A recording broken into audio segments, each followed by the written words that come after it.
We are joined by Sonia Grimes, a recovered alcoholic herself and now a very successful recovery coach. And we're also joined by Dr. Richard Piper, the Chief Executive of Alcohol Change UK. Dr. Piper, welcome to the show. Thanks very much. Good to be here. What does Alcohol Change UK exist to do? We exist to end the harm from alcohol, but without eliminating alcohol from our culture. So we have no problem with alcohol. We have a massive problem with alcohol harm.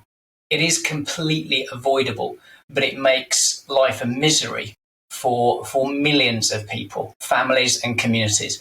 What we want to do is eliminate the harm without eliminating the pleasure. So which parts of drinking are pleasurable and which are harmful? So alcohol harm is a really complex topic, unfortunately, but to give you make it really as simple as I can, essentially there's a set of health harms. These are the harms one would do to yourself by drinking more than the government's low-risk guidance of 14 units a week, which is about 5 pints. So if you're drinking about 5 pints a week, you stand a 1% chance of dying from alcohol. So that's low risk. It's considered low risk. It's not no risk, but there is low risk. If you're drinking above that, you are risking very much higher chance of dying, unfortunately, from alcohol. More people die from alcohol than all the illegal drugs and tobacco put together. So it is our most dangerous drug by far. The other harms, of course, are harms that happen to others. Firstly, your family around you who might be really worried about you, may end up grieving for you, but also who you can cause trouble for them in the sense of economic challenges in the family, or even worse, unfortunately, domestic violence and neglect. While never caused by alcohol, they're always caused by the perpetrator. Alcohol does play a role in it being a factor in those. But then also there's the harms that happen in terms of crime. So of the 56 billion estimated costs to alcohol in the UK, over half of that is the criminal justice system. And so if you just look at the role of alcohol it plays, it's just incredible. So for example, more than half of domestic fires, more than a third of children who are removed from homes, the list just goes on and on and on. So by removing those harms from society, we would have a happier, healthier society, which I think most people would want. Sonia Grimes, great to have you on the show. Congratulations on your recovery, and you've shared your wisdom and experience with many people, and you've helped so many with addiction. How does one know when the drinking is out of control, when it's a problem? I'll use myself as an example because obviously I can't talk about my clients, but there's a number of indicators. The first thought you have about your drinking in the morning, if you wake up and you think, oh, I wish I hadn't done that and I'm not going to drink again tonight, that's an indication that it is out of control, that you're not in control of what you're doing. It's how much time and energy you spend on thinking, fighting about alcohol. It's how much time it takes up. Obviously, there's the destruction of family. You can't get up, you can't go to work.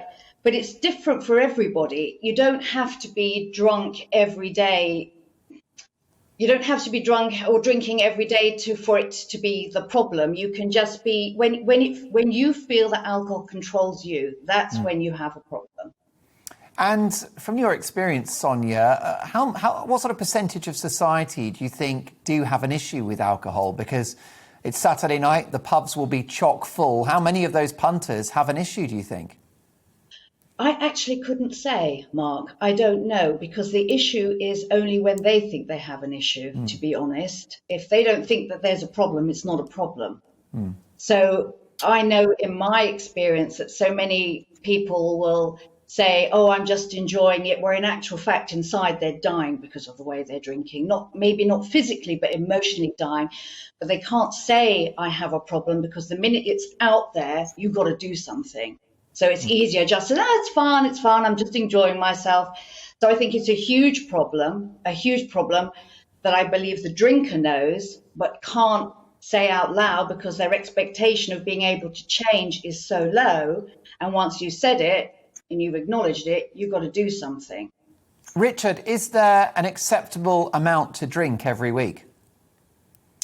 I don't think the word acceptable is helpful, if you don't mind me saying so, because I think it's up to people what they drink. We don't have a view that people should or shouldn't drink at any level.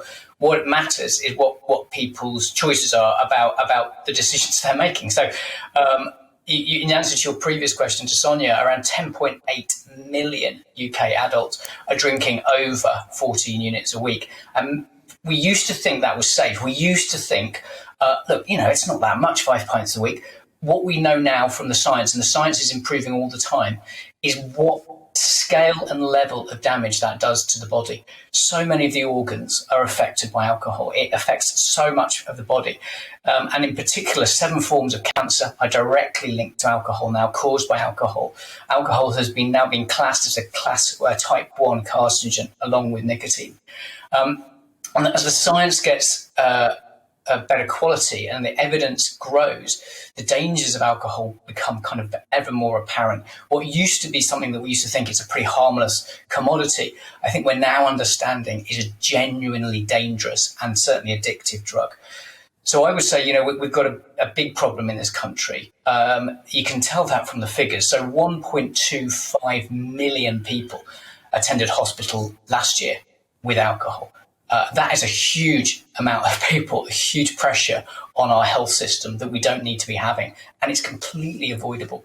So drinking below 14 units a week, keep your drinking below that, five pints, 5 to 6 large glasses of wine.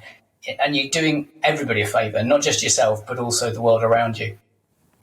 Richard, there will be many people watching this programme, perhaps with a cold beer in their hand or a glass of wine, and they would say, look, I don't have a problem, and alcohol gives me an enormous amount of pleasure. And of course, we have been drinking not just for centuries, but millennia. We have, and people have been dying for millennia, but we're learning about the links. We're learning about what causes what. We're learning about the mechanisms. And I think as that science develops, it's people's choice. But if you want to bury your head and not look at it, not care about it, you may end up dying young. And I think it's so important. One of the biggest myths in this whole area, Mark, is that the people who have a problem with alcohol are the alcoholics. The people we like to think of as very different to us. The reality is that most people who die from alcohol don't get to the point of dependency before they die. They die in their 40s, 50s of liver disease and cancers and heart conditions and strokes. So getting on for a third of all strokes caused by alcohol. So actually, alcohol is killing people in the prime of life because they don't yet think they're in the alcoholic category. They think that's okay. So I think if we all could all wake up to that news, we could all live longer, happier lives. I was a really heavy drinker myself, and what really did it for me was just understanding that my risk was so high, my chance of seeing my grandkids was dropping. I have a 15 and an 18-year-old daughter, so, I'm hoping I've got some way to go. But, I want to be there, and I want to be there for them. And I think a lot of people now are waking up to that. That's now why 25% of this country do not drink at all. You are just a mere slip of the lad, Richard. Are you now, if it's not too personal a question, are you alcohol-free yourself? Are you a teetotaler? I choose not to drink at the moment, except where I feel there's a special reason to or an occasion to. I definitely never say never again. I've been massively impressed with the quality of alcohol-free beers. There's now over 280 on the market. Some of them are outstanding. Some of them you can't really tell the difference. I'm someone who loves beer. I've always loved beer. Well, not always, but since around 16 when I started drinking beer. And I get a huge pleasure from that. But I've worked out that I can enjoy so much. I can get the buzz. I can get the mates, the chat, the pub, all of that. I can get all of that, but without all these kind of unhealthy risks and the risk as well of that. What starts as a light problem turns into a heavy problem, turns into a serious problem.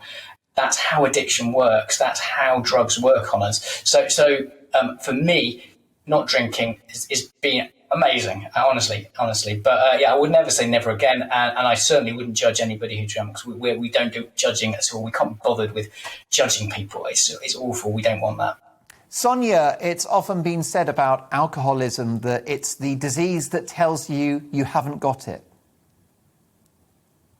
I'm not sure, and my views can be quite unpopular. I don't like the word alcoholic. I use it for myself And I still don't, I use it myself before I know and understand what I know now. But the word alcohol is paralyzes change. And the intention always behind our drinking always is to feel better. We say, oh, I need a drink, and we stop the conversation there. But if we carried on a little bit further, I need a drink. For what purpose? I need a drink to help me relax. And we take a drink out, we've got, I need to help me relax. And the word alcoholic absolutely paralyzes change, because the group belief around alcoholism is that it's going to be hard to change your drinking, that you're always going to have to be vigilant, that it's going to be the hardest thing you'll ever do. And all those things create fear, and they take us further from who we are, further from how we need to feel to not drink easily. And alcohol, in my world, in my belief, is an action we take. Alcohol in itself is not a problem. It's the decisions, as Richard said, and the choices we make around it. But the decisions and choices we make around it are fueled by fear, and we then drink, eat, shop, gamble, sex, whatever. They are actions we take. So when we try to change what we're doing by stopping the action, we are leaving all the fear behind. So when I work with a client, we don't talk about alcohol at all, other than in the first session, how much you're drinking, how do you want to drink? Other than that, it's releasing the beliefs that it brings you something. We don't change on what we know. We don't change on fact sheets, intellect. We don't change on how we feel. And that fear, I don't know if you ever had that, Richard. Jesus, oh, excuse me. I had it really every day. I would think, right, that's it. I'm not going to drink tonight. I'm going to be the mother my son deserves. And I wanted that so badly.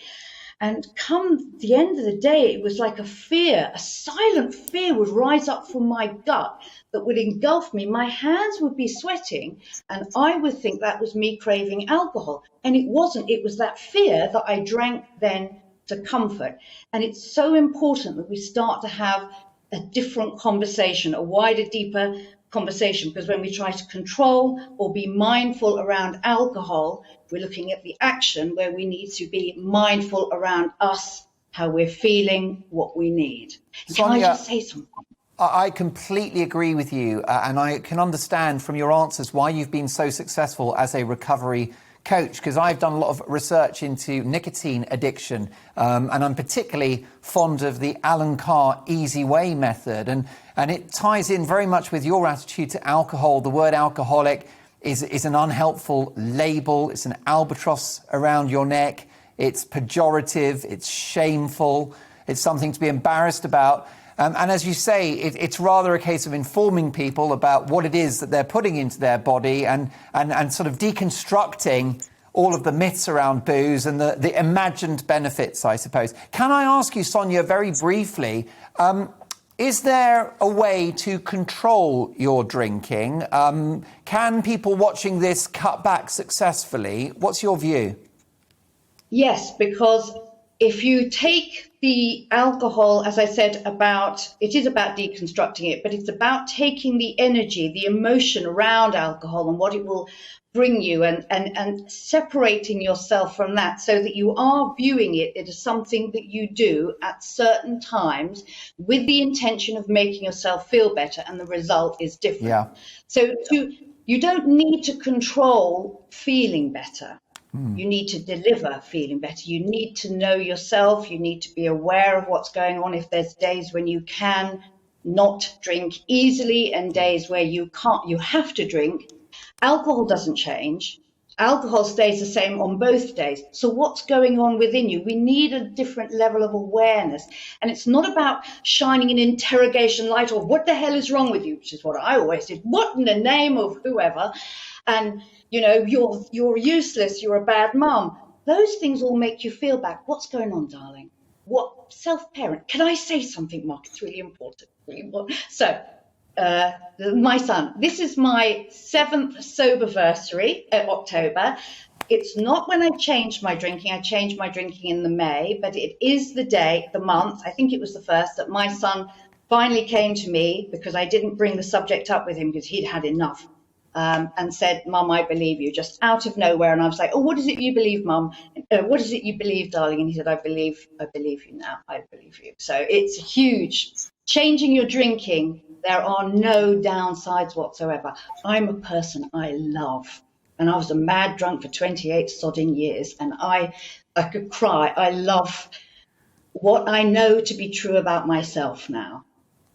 Sonia, it's an incredible story. How can people find out about your work and your services? SoniaGrimes.com. I keep it really simple. Sonia Grimes. Well, just my name. Sonia, thank you for telling us your story. Congratulations, not just on your recovery, but on your career now, helping others. And I do share your view about the idea that you don't want to label yourself an addict for the rest of your life. You just deconstruct these drugs, understand them, and then essentially prevail over them. And I do share that view strongly. But I'd love to know your experiences, gbviews@gbnews.uk. Also, my sincere thanks to Dr. Richard Piper. How can we find Alcohol Change online, Richard? So alcoholchange.org.uk, we've got loads and loads of free resources on there. We saw a massive explosion, actually, over the pandemic. I think a lot of people may have been drinking more, but also a lot of people decided to take action. And I think if I would leave all your viewers with one message, it is you can take action on this. It really can make a massive difference to you. Don't put it off another day. Get on the website, do the quiz, work out what your risks are. And in particular, we have a free app called Try Dry. It's up for an award. It's had 250,000 downloads, and it encourages you to take control, exactly like Sonia was saying, and you will feel so much better. Try Dry. There you go. Richard Piper, Chief Executive of Alcohol Change UK, and Sonia Grimes. Thank you to you both. Also, if you are affected by any of the issues in this debate, the NHS website is fantastic as well for many resources.